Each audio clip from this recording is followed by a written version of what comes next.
जब भी अर्तुगरुल गाजी का नाम आता है तो फौरन जहन में एक अजीम जंगजू की तस्वीर आती है ना? लेकिन क्या इस लेजेंड के पीछे सिर्फ तलवार ही थी? आज हम उनकी क़यादत के उन 5 राजों पर बात करेंगे जिनका जिक्र बहुत कम होता है, मगर यही उनकी असल ताकत थे। तो सवाल ये नहीं है कि वो बहादुर थे या नहीं, वो तो यकीनन थे। असल सवाल तो ये है कि आखिर वो क्या चीज़ थी जिसने उन्हें एक ऐसा लीडर बनाया जिसकी मिरास पर पूरी सल्तनतें खड़ी हो गईं। असल में उनकी लीडरशिप की कहानी सिर्फ तलवारों और जंगों की नहीं है, ये उससे कहीं ज्यादा गहरी है। तो आइए उन 5 पहलुओं को समझते हैं जो उनकी शख्सियत की असल तस्वीर दिखाते हैं, और इससे ये भी साफ हो जाएगा कि उनका असर आज तक क्यों बाकी है। तो चलिए पहले राज से शुरू करते हैं। ये राज उस दिमाग के बारे में है जो तलवार चलाने वाले हाथ को कंट्रोल करता था। ये तो सब जानते हैं कि वो एक बेहतरीन तलवारबाज थे, लेकिन ये तो सिर्फ आधी कहानी है।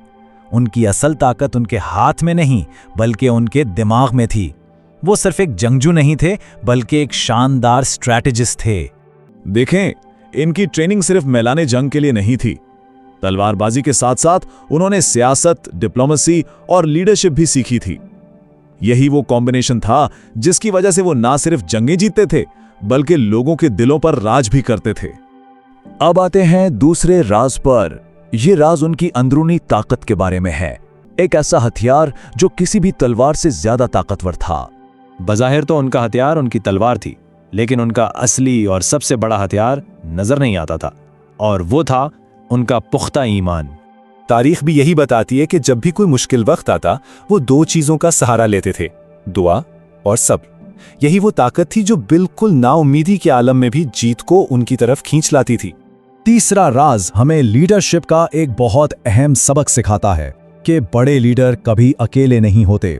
ये राज है टीम वर्क और इत्तेहाद की ताकत का। अक्सर कहानियों में एक अकेला हीरो दिखाया जाता है जो सब कुछ खुद करता है, लेकिन अर्तुगरुल की कहानी इससे बिल्कुल मुख्तलिफ थी। वो एक ऐसे लीडर थे जो जानते थे कि उनकी असल ताकत उनकी टीम है। उन्होंने कभी भी सारा बोझ खुद पर नहीं डाला। इनके साथी जैसे बामसी, तुर्गुत और दोगान ये सिर्फ सिपाही नहीं थे, अर्तुगरुल उन्हें अपने खानदान का हिस्सा समझते थे। एतमाद और भाईचारे का यही रिश्ता था जो हर मुश्किल में उनकी ताकत बन जाता था।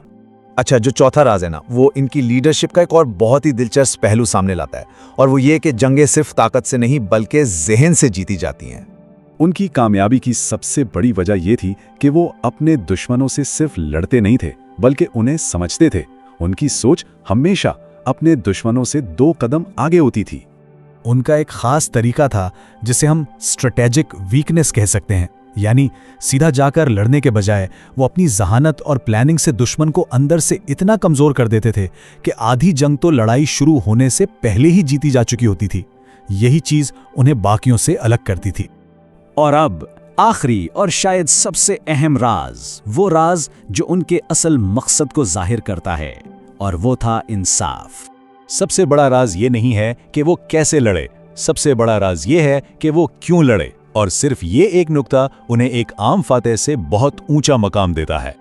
उनके हर एक्शन, हर जंग और हर कुर्बानी के पीछे सिर्फ एक ही सच्चा मकसद था।